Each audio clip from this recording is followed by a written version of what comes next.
7 महीने से भरे पड़े हैं कवि, और आप पे ही पेलना चाह रहे हैं। मुझे तो आज पता चला प्रशासन ने ये काम अच्छा क्यों किया, कवियों को बंद कर दिया। वरना ये तय करना मुश्किल होता कि आदमी कोरोना से मर रहा है कि कविता से। बड़ा काम कर रहे हैं साहब, और आप भी ताली ऐसी बजा रहे हो कि बेटे नीचे उतरो, फिर तुम ही बजाएंगे। अच्छा, हमें बहुत तो बढ़िया काम नहीं, कुछ नहीं बेटा। अब देखो क्या कोरोना ने बहुत अच्छे अच्छे काम करे यार। ये नेगेटिविटी बड़ी खराब है, ये हो गया वो हो गया। हर आदमी लोग कह रहा हो और यार वो फलाने जी मर गए, उनको 2 आदमी नहीं मिले। आप देखो कोरोना ने कुछ अच्छा भी किया है। आपके जितने भी कारनामे थे अब आप मुंह दिखाने लायक नहीं रहे। कितना बढ़िया जीवन में सब चीज में सकारात्मकता है। देखो बहुत बढ़िया बात है। अब आप लोग इतने बचे हुए हो, अब पूरा सर्दी भी है, हो सकता है अखबार वाले हों या नहीं हो, कल ये अखबार में भी छप सकता है कवि बहुत जमे और श्रोता जम गए। अब पता नहीं क्या होगा। दोस्तों मैं आपसे गंभीरता की कोई बात नहीं करूंगा। मुझे बताया गया कि मैं देर से हो गया, ये अच्छी बात है कि आखिरी हूँ क्रियाक्रम करने के लिए। बामण का बेटा ही काम आता है। आपने चारों कवियों को फूल चढ़ा दिए थे मेरे आने से पहले। मेरे बचे हुए हैं, वीसी साहब से बाद में ले लूंगा अगर मैं बच गया। ऐसे ताली वाली बजाओ या मत बजाओ, मस्ती लो यार। जिंदगी में क्या है, देखो हम जब आए, मैं ज्ञान की बात भी करता रहूंगा, सब काम करूंगा। जब हम आए थे तो रोते हुए आए थे, लेकिन हम जब जाएं दुनिया से किसी भी, लेकिन हंसते हुए जाएं। दुनिया रोए तो आप जिंदगी में हंसो यार। कोरोना हो वरोना ये सब होता रहेगा। अगर आप हंस रहे हो कोई वायरस आपका कुछ नहीं बिगाड़ सकता। हमारे आसपास ही इतने वायरस हैं, क्या कर लोगे आप? अब किस किस से निपटोगे? अब देखो, अब जो एक बच्चा था समझदार, मैं तो देख नहीं पाया शक्ल, रो रहा था वो। मेरे समझ में आ गया कविता उसी के समझ में आ गई। वाह वाह वाह वाह वाह वाह, आप तो रो भी नहीं पा रहे हो। वो एक कार्यक्रम में एक बच्चा रो रहा था, मैंने भाभी से कहा भाभी जी बच्चे को चुप करा लो। बोला वो भी यही कह रहा है। आदमी समझ नहीं पा रहा यार कौन किस संकट में है। देर से हो गए साहब, देर से होगा। स्मार्ट सिटी बन गया, बताया बन रहा है। सच्ची घटना बता रहा हूँ वीसी साहब। आप वो बाहर आ गए उत्तराखंड में, मेरे साथ क्या हुआ, मजा आया। जैसे ही मैं सहारनपुर साइड से आ रहा था तो वहां पर कोई टोल वोल या जो भी रहा होगा चेक पोस्ट, वहां पर वो हमें वो कुछ भरवाया गया। बोला साहब ये डाउनलोड करो स्मार्ट सिटी फलाना ऐप। करवा रहे हैं ना? तो मैंने कहा यार नेटवर्क नहीं आ रहा है। बोला यही तो स्मार्टनेस है। अरे मैंने कहा यार यहाँ ही हो सकता है ये काम। और सचमुच में जब हम आए तो ये नहीं पता चल रहा था गड्ढे ज्यादा बढ़िया है या जाम ज्यादा अच्छा है। ये बहुत अच्छा काम आप लोगों ने कर रखा है। मैं ज्यादा समय आप कर लूंगा ही क्या, क्योंकि अब आप भी उठ नहीं रहे हो और हमें उठना ही है। मस्ती देखिए, बहुत सारी स्थितियां बीच बीच में हुई हैं। हमारे 6 महीने से नहीं पढ़ाया, 7 महीने से नहीं बुलाया, अब बुला के भी आपको लग रहा है यार क्यों बुलाया। क्योंकि कवि के साथ बड़ा संकट क्या होता है। देखो मैं सच बता रहा हूँ कि अब तो हम पहली बार, आज शायद किसी के भी मुंह पे वो नहीं है, केवल जरा सी वो हटा तो मास्क ऐसे हटाया, बोला आज तो सारा ही पेल दे। ये स्थितियां हैं। आइए मैं एक कविता से शुरू करता हूं क्योंकि 2-4 आओ सुन।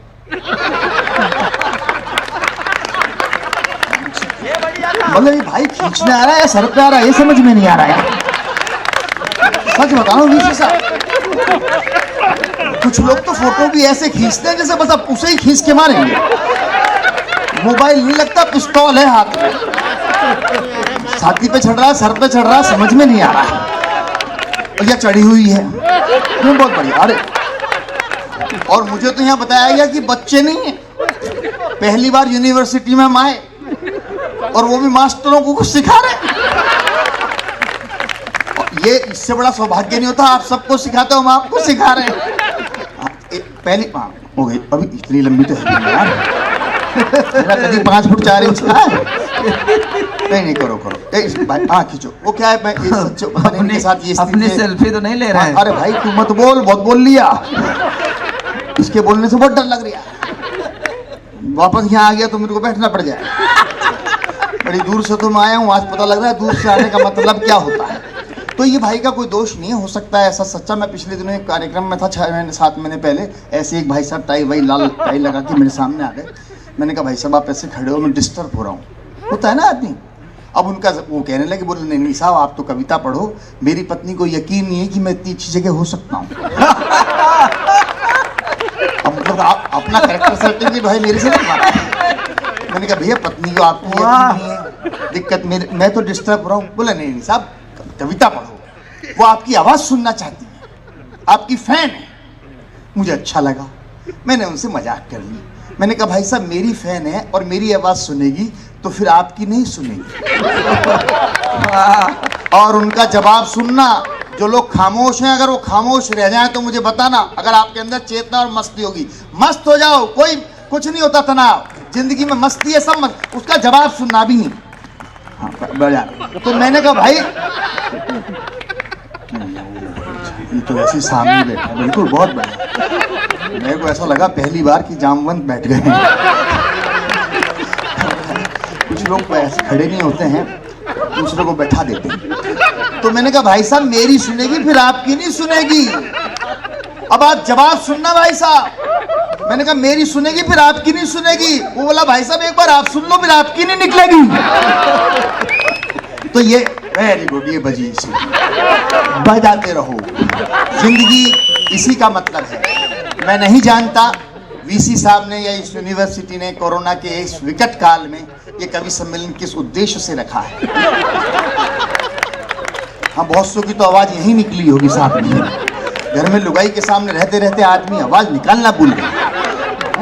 तो बहुत सा काम है, लेकिन फिर भी अगर आप उल्लास को, उमंग को, गीत के रस को, सब चीजों को जीवित रखना चाहते हैं मित्रों, मैं अक्सर एक बात कहा करता हूं, व्यक्ति, किसी बड़े आदमी ने कहा, हाँ भाई सब बैठो बैठो, ऐसा लग रहा है रामलीला हो रही है, राम जी की फौज लेके गदा चल रही है, सीता ही नहीं मिलके दे रही है, क्या करो देखो उन्होंने राम की कविता सुनाई, हनुमान सब बने पड़े। मेरा कुछ पता नहीं है मैं कहाँ बात करता हूँ, क्या कर रहा हूँ। दोस्तों मैं सिर्फ ये कह रहा था, छोटी छोटी अच्छी बात भी करता रहूं, कि जीवन में सबसे बड़ी चीज जिंदा देह का जिंदा रहना, जिंदा नहीं होता। किसी बड़े आदमी ने कहा है कि हम मर तो पता नहीं, कोई 10 साल में जाता है, कोई 25 साल में जाता है, बस उसकी अंत्येष्टि 76 साल में होती है। हम मरे हुए लोग नहीं रहे, आपके अंदर की ब्यूटी जिंदा है, अंदर की उमंग जिंदा है, अंदर का उल्लास जिंदा है, तो आप मरकर भी जिंदा हैं, मौत आपका कुछ नहीं बिगाड़ सकती। इसलिए ये केवल काम कविता करती है कि आपको जिंदा रखती है। क्योंकि जब मैं पैदा हुआ था, मैं रोता हुआ आया इस दुनिया में, मेरे सामने मेरे रिश्ते की चाची, बुआ, ताई, नानी, ताऊ सब खड़े थे। कोई चुटकी बजा रहा था, कोई मुंह बना रहा था, कोई हाथ बजा रहा था, कोई ताली बजा रहा था, हर कोई मुझे हंसाने की कोशिश कर रहा था। मैं रोना भूल गया, चुप हो गया, वो अपने अपने काम में बिजी हो गए, लेकिन लोगों को हंसाने का काम था। भगवान ने कहा कवि तू जा और ये काम तू कर, लोगों को हंसा, और जब तक हंसा सकता है ये काम हम लोग करते हैं, चाहे वो कोई भी हो। मैं अपनी कविता सुनाता हूँ, बात करता हूँ। और छोटी सी बात, मुझे अच्छा लग रहा है इस मंच पर, इसलिए नहीं कि मैं 7 महीने बाद हूँ, मुझे इसलिए अच्छा लग रहा है, बिल्कुल आधिकारिक रूप से कह रहा हूँ। किसी साहब आपने इस टीम को किस संयोग से संजोया मुझे नहीं मालूम।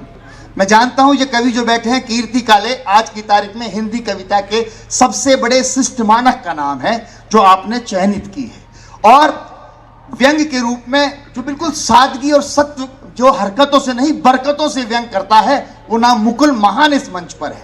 और मेरे बाद की पीढ़ी जिसने मंच पर भी वही काम किया और अकादमिक में वही दखल देती है, चाहे वो अमन अक्षर हो, चाहे पंकज प्रसून हो, ये भी इसने है।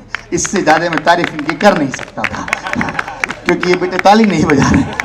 आइए दोस्तों एक कविता सुनाता हूँ, फिर मस्ती करेंगे, क्योंकि समय मुझे बता रहे हैं बार बार समय खराब है, समय खराब है, कम भी है और आप जाओगे नहीं क्योंकि खाना भी है। नहीं है क्या? फिर तो बढ़िया, बैठ जाओ। अच्छा मैं लेट में, एक मेरे को पता नहीं वैसे याद आ गया, सुनो भाई, उन्होंने कविता सुना। हाँ चलो, बड़ा हाथ कुर्सी छोड़ो, आदमी आ जाता है 2 मिनट में। मैं पिछले दिनों मैं भी चीफ गेस्ट बन गया। हम चीफ गेस्ट नए नए एक कार्यक्रम में चीफ गेस्ट बनकर गए। कभी कभी होता है ना, इज्जत देने लग जाते हैं लोग बाग उम्र देख के, वो बस कुछ नहीं है, बात याद आ गई इसलिए। हम नए नए कार्यक्रम में चीफ गेस्ट बनकर गए, पता नहीं रास्ते में क्या क्या सोच गए। 7 बजे का कार्यक्रम था, 6 बजे पहुंच गए। 3 लोगों ने मुझको देखकर आवाज लगाई, ओ भाई कहाँ खड़ा है, अभी तक कुर्सियां नहीं आई। दूसरा बोला ओ भाई माइक क्या तेरा बाप लगाएगा, आज चीफ गेस्ट भी नया नया है, टाइम पे ही आएगा। चीफ गेस्ट का नाम सुनते ही मुझे हुआ यूं, भाई साहब जिसका आप इंतजार कर रहे हो वो मैं ही हूं। सहज हास्य के शब्दों से कैसे निकलता है, भाई साहब जिसका इंतजार कर रहे हो वो मैं ही हूं। ये सुनते ही तीनों ने एक दूसरे की तरफ देखा। पहले ने दूसरे से पूछा, रे कितनी दूर है अंग्रेजी शराब का ठेका। इसको तो चढ़ गई, बात बढ़ गई। कार्यक्रम शुरू होने से कंकर से एवरेस्ट हो गया, कार्यक्रम शुरू होने से पहले ही चीफ गेस्ट हो गया। यही वजह है कि मैं टाइम से थोड़ा देर से आया करता हूं, ये बात सिर्फ इतने कर रहा था। आइए दोस्तों, क्योंकि समय कितना बता देना भैया, मुझे बता देना, क्योंकि व्यंग व्यंग भी करता हूं, मुझे बताते हैं ऐसा वैसा कर रहा हूं, करता हूं कि नहीं करता हूं।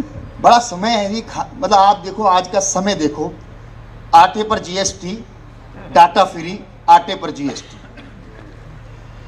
डाटा फ्री, आटे पर जीएसटी, जियो का सिम, जेब पर दृष्टि, जीने के लिए जुगाड़ जोड़ तोड़ है। क्या करें भाई साहब, तरक्की की दौड़ है। वाह वाह वाह वाह वाह वाह वाह। हमारा बड़े बढ़िया चल रहा है, कोरोना अभी निपटा नहीं है, वैक्सीन आया नहीं है, लेकिन बट गया बिहार में। ये हिंदुस्तान में संभव है, आने से पहले चीज बट जाए, और बच क्या गए, 2-4 के तो लग भी गया, वो सुशील मोदी के लग गया बेचारे को। अब पता लगा कोरोना होता क्या है। जो लोग राजनीति समझते हैं वो समझ जाएंगे, जो नहीं समझ रहे हैं उनके लिए मैं कुछ कर नहीं सकता, है ना। आप तो उत्तर प्रदेश वाले लोग, हर चीज का उत्तर प्रदेश है आपका, मतलब जिसको आप भगवा बनाते हो यूपी में जाके बन जाते हैं मुख्यमंत्री। ये बढ़िया राजनीति की बात है। आइए दोस्तों, एक कविता सुना देता हूँ, फिर अपनी जगह लेता हूँ, क्योंकि हमारी एक प्रवृत्ति होती है, हम किसी भी चीज में सलाह जरूर देते हैं। आप भी देते होंगे, किसी को कोरोना हो या नहीं हो, अरे ये ले लो, वो P low, Chloe P low, गाढ़ा पी लो, वो पी लो। पता नहीं, हर आदमी के पास दवाई है, दुनिया में हर आदमी के पास दवाई है, बस दवाई के पास दवाई नहीं है। ये मजेदार खेल है, सरकार समझ नहीं आ रही कैसे, लेकिन हर आदमी के पास दवाई है। हम फोकट की सलाह देते हैं, फ्री की लेते हैं, फोकट फ्री के गुरु देखते हो जाते हैं शुरू। ये क्या हाल बना रखा है, कोई भी मिलता है, ये क्या हाल बना रखा है, कुछ लेते क्यों नहीं। दूसरा कहता है इतना क्यों लेते हो, कुछ कहते क्यों नहीं।